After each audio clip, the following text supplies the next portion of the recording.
government, we will also go a step further and identify the jobs for our youth, or link our youth to the job market. This initiative, ladies and gentlemen, has got the potential of creating about 1 million jobs for our youth. Each digital hub can create instantly 300 jobs. If we have got one digital hub in each ward, on average, each constituency has got 5 wards. So that means in each constituency, we have got the potential of creating 1,500 jobs. So as opposed to a situation where the youth are migrating to Nairobi or other towns for that matter in search of jobs, we will create the jobs right there in the village. And this is one of the means through which as government, we are going to stem or alleviate rural-urban migration. If anything, we will be having urban-rural migration as far as the youth are concerned in search of jobs. In this regard, ladies and gentlemen, our target was to create or to establish 290 hubs annually. As we speak, I'm happy to report that we have already met the threshold of 174 digital laboratories, ladies and gentlemen. The county governments have also accepted to bring to the table the hitherto polytechnics, which are actually currently underutilized. We want to set up an additional digital laboratories within the polytechnics. The county governments accepted to make them ready for this purpose. And again, in the same vein, we will establish the laboratories, we will deploy the devices, undertake the training within those laboratories, ladies and gentlemen. The next thing is the digitalization of government services. At the very beginning of our term, if you can remember, the government did state at the highest echelons by none other than His Excellency the President himself, that by June this year, end of June this year, we shall have digitalized a minimum of 5,000 services. The rationale for this, ladies and gentlemen, is to ensure that most government services are available on technological platforms. This will facilitate efficiency and effectiveness in service delivery. We have so far surpassed that target, as at 31st, we managed to have fully digitalized a total of 5,084 services. And we had an official launch for this purpose.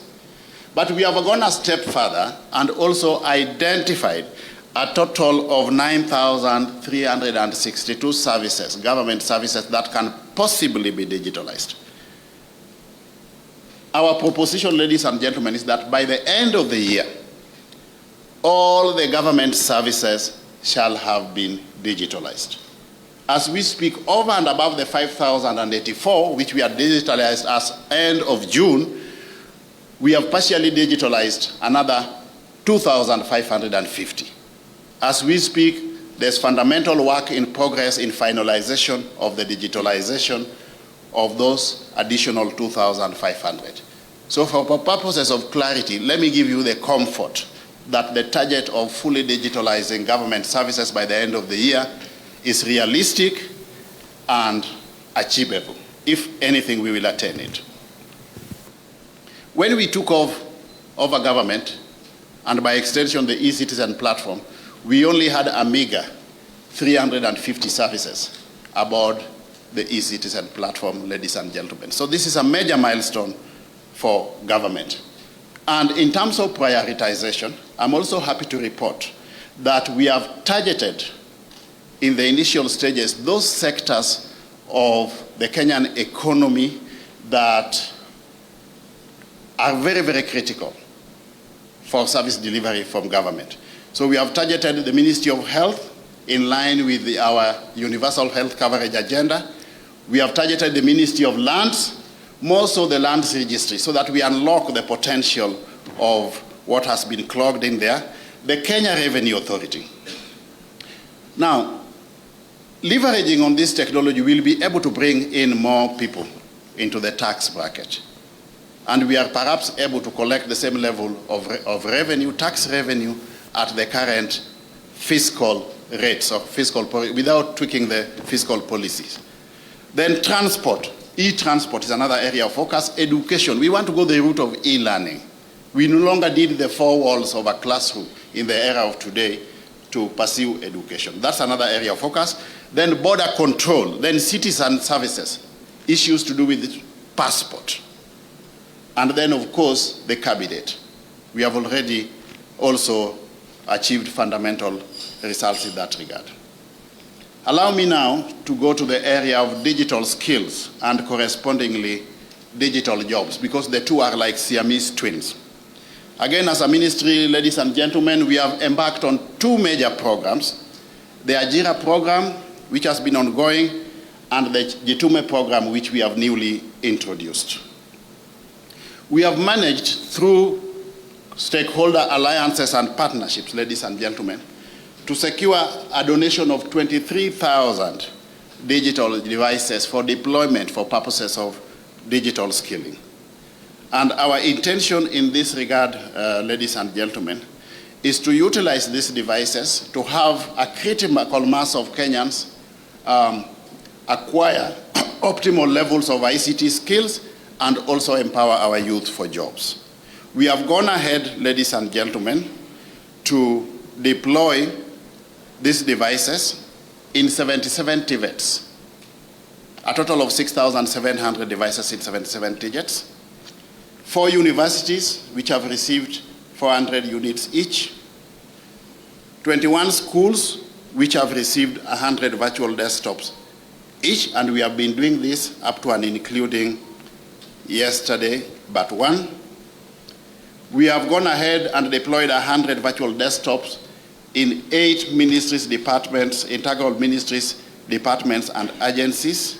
We have also supported the county government, and again, so far in this regard, as far as official commissioning is concerned, launch is concerned, we have gone ahead and launched 34 sites. A total of 8,159 devices have been deployed in a total of 112 institutions so far. So that is as far as the digital skilling program is concerned.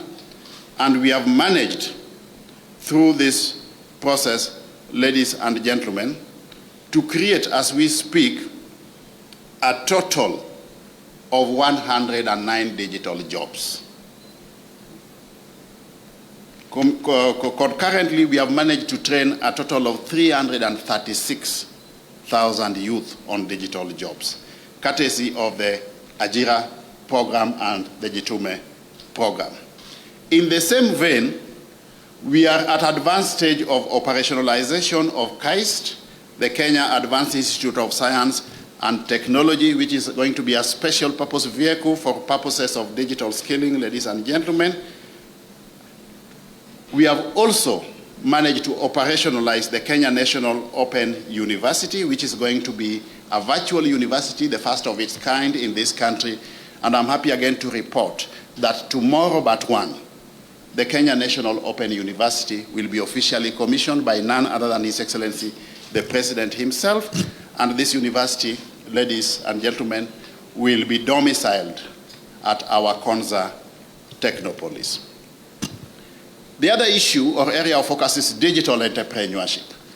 You know, if we are digitalizing all government services and telling the public that you don't need to visit government offices to consume government services, then the question that comes to mind is whether or not we have got a critical mass of Kenyans with smart-enabled devices. And the answer, as we speak, is that there is a gap in the market. We have got inadequate levels. So as opposed to waiting to be reactive in a proactive manner, because we have been thinking in many facets simultaneously, we have gone a step further to partner with the private sector, ladies and gentlemen, to embark on the assembly of smart-enabled phones in the Kenyan market. This is work in progress at a very advanced stage. Based on feasibility studies, we are going to be able to roll out cheap, smart-enabled phones in the Kenyan market at a unit cost of about $40 within the next 1 month. That will be a major milestone, ladies and gentlemen. And we'll move subsequently from local assembly to local manufacture of the handsets themselves. Yeah? And then we move to the next level of local manufacture of computer software. With all this infrastructure in place, again, ladies and gentlemen, the direction we are going as a country is e-commerce. There is no point of continuing with business as usual, where we have to have physical meetings between the source of raw materials and the market. So in this regard, ladies and gentlemen, we have gone ahead and developed an e-commerce strategy so that we take advantage of the critical ICT infrastructure that we are introducing in the Kenyan market. So far, as enablers of e-commerce, we have got 442 public Wi-Fi hotspots. We already have a total of 22,000 kilometers of fiber installed, 179 complete and functional innovation hubs countrywide, and 112 GTUME laboratories. We have gone ahead further, ladies and gentlemen, to create awareness among the Kenyan public. And as we speak, I'm happy to report that as a means of pursuing our digital economy agenda, we have created awareness among 53% of Kenyan adults and 56% of Kenyan youth as far as our digital transformation agenda is concerned. So in the not too distant future, we will be leveraging on technological platforms for purposes of e-commerce. It does not make sense in the era of today to have a direct interface between the seller of a commodity and the buyer.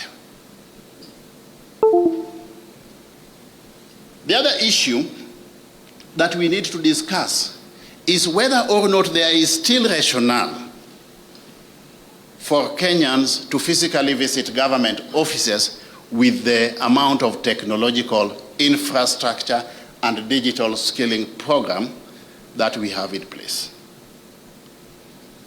Does it make sense? If all services are available on the eCitizen platform on one hand, and on the other hand, we have got a commensurate level of digital skills to facilitate optimal uptake of the ICT infrastructure, then why do we have to tell Kenyans that they still have to continue physically visiting government offices? In this regard, ladies and gentlemen, we have embarked on the process of pursuing a digital identity for all Kenyans.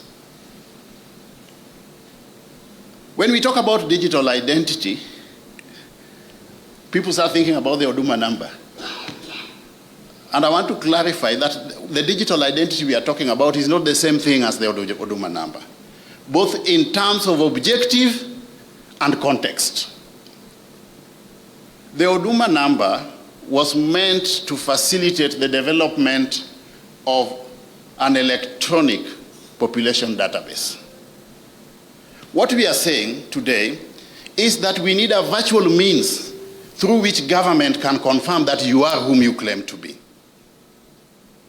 And if the answer is in the affirmative, then Kenyans can consume government services from the comfort of wherever they are without physically visiting government services, informed by one's biodata. And that is the direction that we are going, to have a digital identity for all Kenyans. We have done quite a bit of benchmarking. It has happened in Estonia, it has happened in Belgium, it has happened in Pakistan, it has happened in India. These are best case global examples that we can benchmark with. And Kenya can in no way, ladies and gentlemen, be an exception in this regard. Let me also clarify that when it comes to pass, we will not force any Kenyan to take a digital identity. No. The onus will be on you to decide whether or not you want to consume government services through your digital identity based on your biodata, or you want to physically visit government offices. If the services are available technologically, you have got the commensurate level of digital skilling, and government is able to make at your disposal a digital identity, the probability that most Kenyans will opt for consuming government services using the digital identity is tilted in favor of the affirmative. That is what India has done, for example. We were in India the other day, And they told us that when they introduced the digital identity, they did not force people to take the digital identity. People opted for the digital identity because it was the most logical thing to do. So that is the direction that we are going to go, ladies and gentlemen. Then the other issue is the national addressing system, where we have also made fundamental progress. To facilitate e-commerce, ladies and gentlemen, we have developed a draft policy and bill on the national addressing system. We have had stakeholder engagements. We have gotten comments from stakeholders which have been incorporated in that bill and policy. What we are now moving towards is the step of stakeholder validation before taking it to the next level of cabinet approval. And in the same vein, to augment this, we have gone ahead to undertake the Nairobi cadastral mapping, complete with 241 blocks, which will facilitate our e-commerce strategy. Digitalization of cabinet. Cabinet has been undertaking its proceedings through manual processes and paper. And based on partnership between our ministry and the cabinet office, I'm again happy, ladies and gentlemen, to report that we have achieved fundamental progress in this regard. As at January 2023, all cabinet meetings are now being undertaken virtually. And to facilitate this, we have established, installed, operationalized 92 video conferencing facilities in all government ministries and state departments, the presidency, and the office of the Prime Cabinet Secretary. That is as far as our digital transformation agenda is concerned. But while doing this, for purposes of comfort, may I also state that we have got an elaborate risk mitigation framework to ensure that we will have proper mitigation measures against any acts of cyber security. We have gone ahead, ladies and gentlemen, to establish and operationalize the Office of the Data Commissioner. The mandate of the Office of the Data Commissioner is to ensure that within our digitalization agenda, we are also ensuring adequate levels of both data privacy and data security. We have gone ahead also, ladies and gentlemen, to establish a multifaceted government team that on a continuous basis is undertaking or scanning the operational environment to be able to determine the patterns, because this is a global issue, the patterns of cybersecurity and what we need to do in a proactive manner to have an elaborate risk mitigation framework around our digitalization agenda. So we are on the right trajectory. And let me also, now that we are on this, reaffirm what I've stated before, that the recent incident that we had was not a case of hacking the eCitizen platform. It was a case of an attempted cyber attack. Hacking means you succeed illegally to get into a technological platform that does not belong to you for ill intentions or malicious intentions, and then you go therein and adulterate the data that is domiciled within that platform. That is not what happened. What happened is that there was an attempted attack on the eCitizen platform, among other platforms, including but not limited to those held in the hands of the private sector. But because we already had an elaborate risk mitigation framework around that space, it was unsuccessful.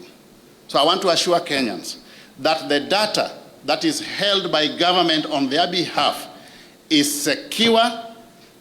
That incident did not lead to any infringement of the personal data of Kenyans. So the privacy and security of the data in possession of government is very much upheld.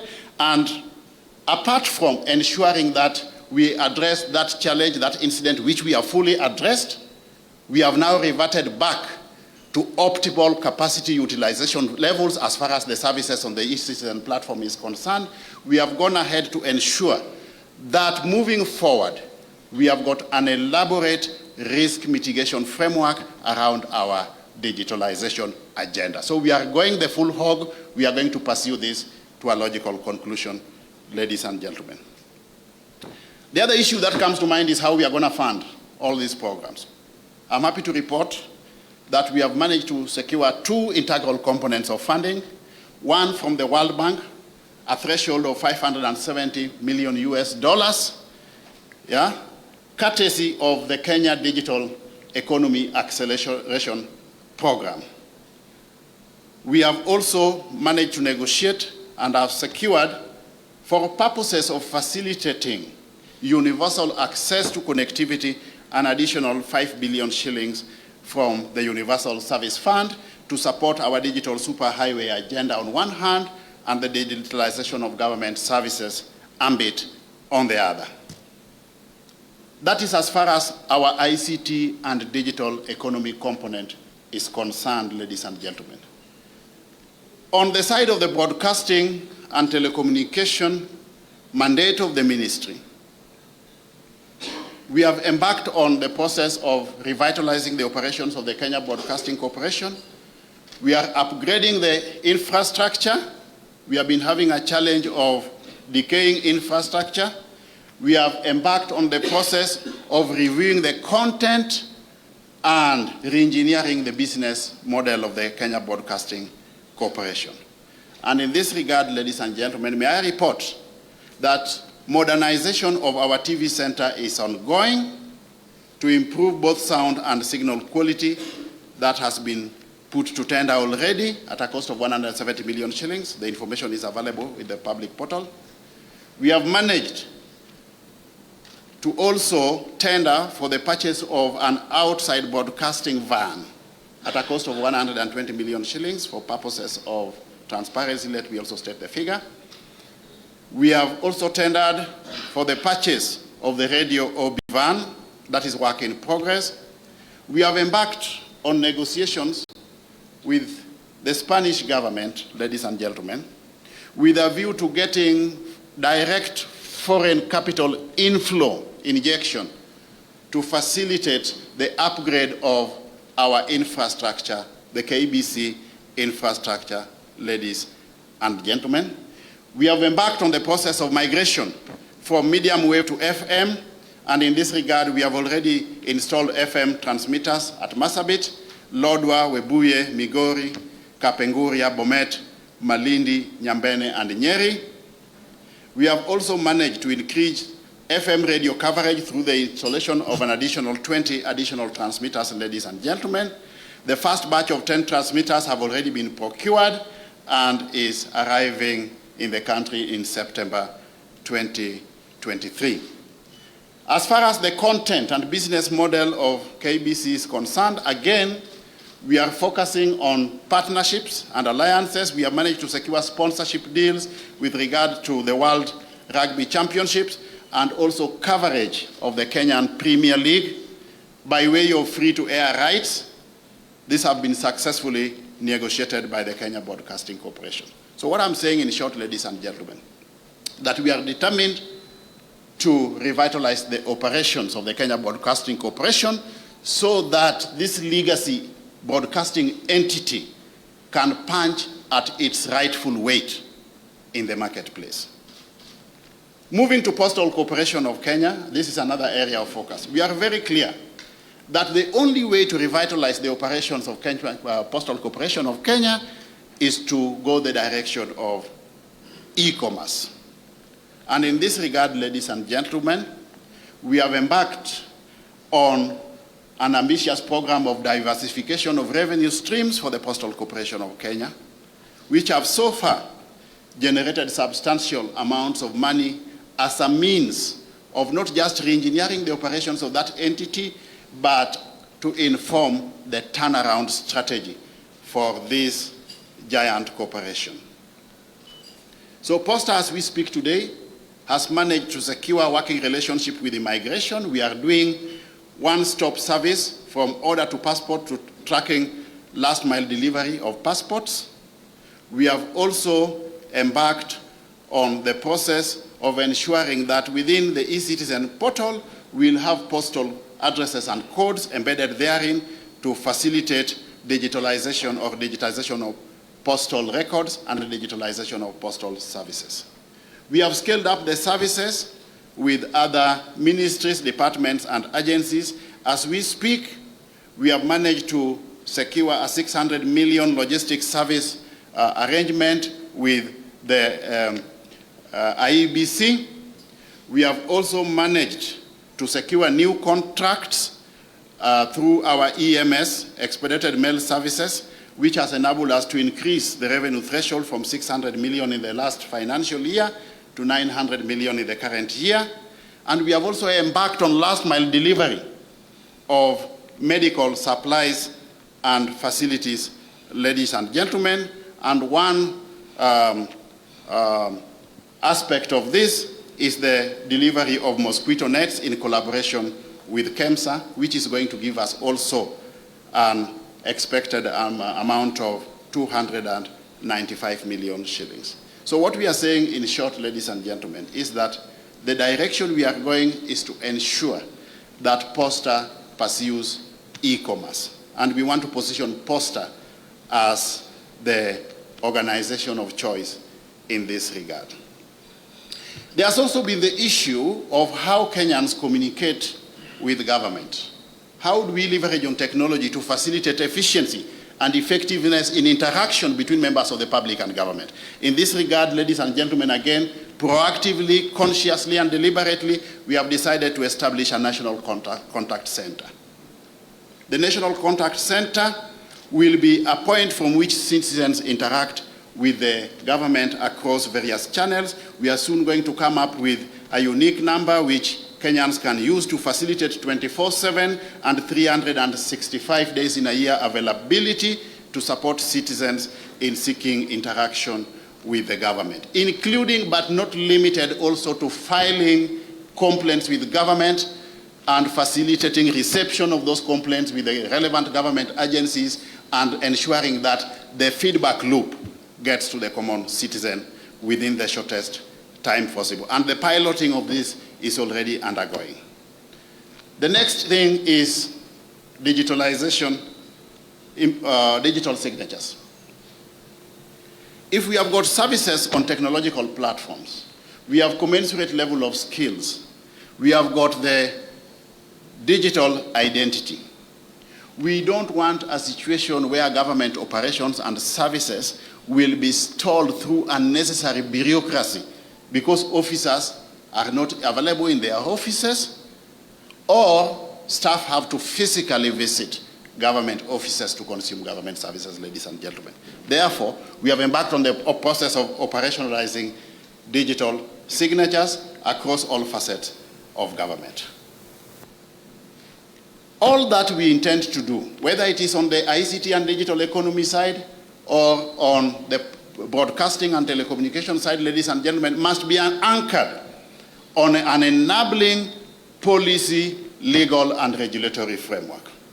And in this regard, ladies and gentlemen, through a participatory approach, we have always stated that anything that we are going to do, we know the operational environment is not static, we'll continuously engage relevant stakeholders depending on emerging issues from time to time so that their integral views are integrated in the initiatives that we are going to take.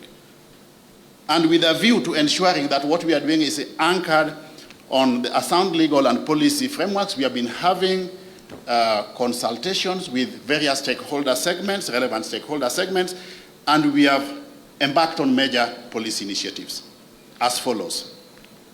One, the national policy on public relations and communications management.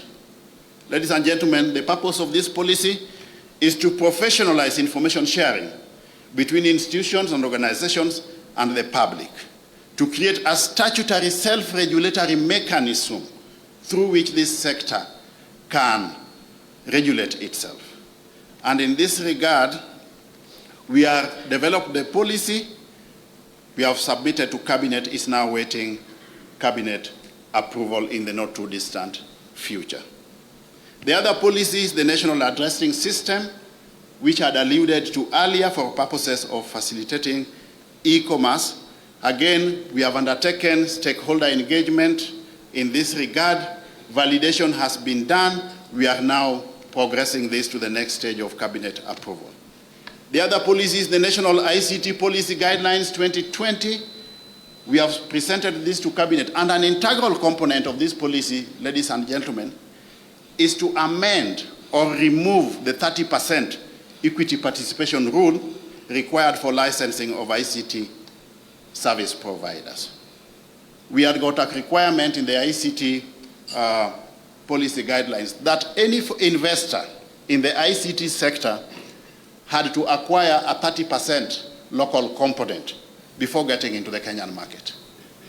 This rule has been there on paper, but Kenyans have not been able to uptake 30% local component in these ICT companies. So it has not been useful. What has been happening is that tenderpreneurs have been creating unnecessary roadblocks on the path of private sectors who want to invest in the Kenyan space. Yeah? That you need to get 30% shareholding. Somebody does not want to put in money in the enterprise, but wants to be a director on paper. And we are saying we can't continue like this because this is scaring investors.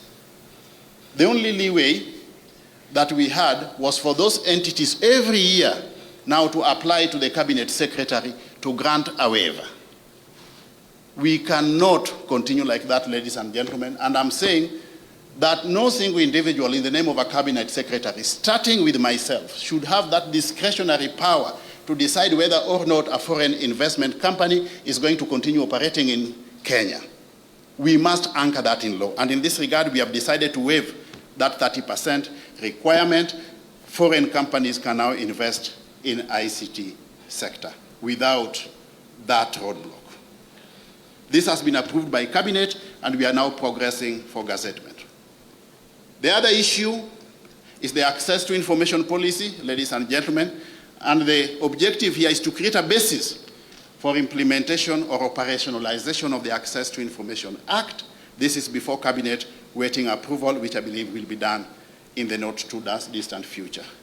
We also have standalone cabinet memos, which we have managed to prepare based on consultations between our ministry, the National Treasury, and the Attorney General. They are now foolproof, and I'm happy to report that we are now progressing to forward to the cabinet a cabinet memo on the revitalization of the Kenya Broadcasting Corporation, an elaborate one at that, a cabinet memo on the revitalization of the Postal Corporation of Kenya for purposes of sustainability, and a cabinet memo on re-engineering of the government advertising agency. Again, when we get to that point as to how we are revitalizing these organizations, we will call you people, members of the Fourth Estate, again and explain to you what we are doing, because we want to carry everybody along.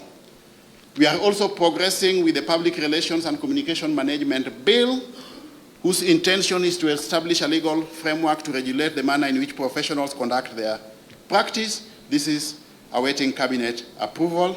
The public participation phase of it has already been undertaken. There is also the issue of the Kenya Information and Communication Act bill. Public participation is done.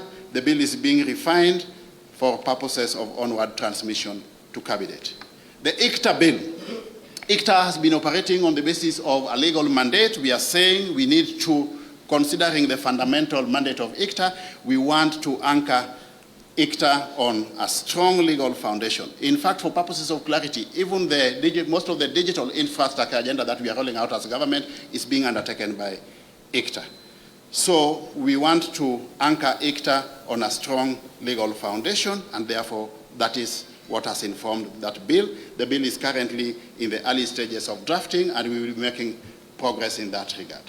There is also the Kenya Information and Communication Act bill to ensure that the act aligns to emerging issues in the operational environment.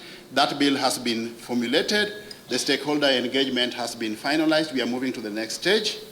There is the National Addressing System of Kenya bill, which I alluded to earlier. Public participation is now complete. The KIMC bill, we also want to enhance the performance of a Kenya Institute of Mass Communication by ensuring that its operations is anchored on a sound legal foundation. Ladies and gentlemen, as I conclude, let me just explain to Kenyans what the end game looks like. Because it's not going to be business as usual, based on the initiatives that we are undertaking. One, we must prepare for a paperless government. We are not going to have any manual processes in government. Everything will be available on virtual platforms with a view to enhancing efficiency and effectiveness in service delivery. We are going to have a digital identity for all Kenyans to facilitate consumption of government services by Kenyans from the comfort of wherever they are. We are going to have e-signatures with a view again to enhancing the level of efficiency and effectiveness interaction between members of the public and the government. The net effect of all this, ladies and gentlemen, is that we will be able to, at macro level, bring in more Kenyans into gainful economic activity. We will be able to bring in more Kenyans, therefore, into the tax bracket. We will be able, as government, to collect more revenue, acquire or attain enhanced levels of domestically generated revenue so that we are able to service our external debt and have adequate surplus to facilitate both our current and development expenditure. In all this, ladies and gentlemen, as a ministry, we are working together with the industry and all integral stakeholders. We want to carry everybody on board. And I want to appeal to you, including members of the Fourth Estate, to help us augment efforts of government in effective realization of this digital transformation agenda. If we go in that direction, we should be able to position Kenya effectively as the ICT hub of Africa on one hand, and also on the global stage strategically by way of comparative advantage. Thank you very much. May God bless you.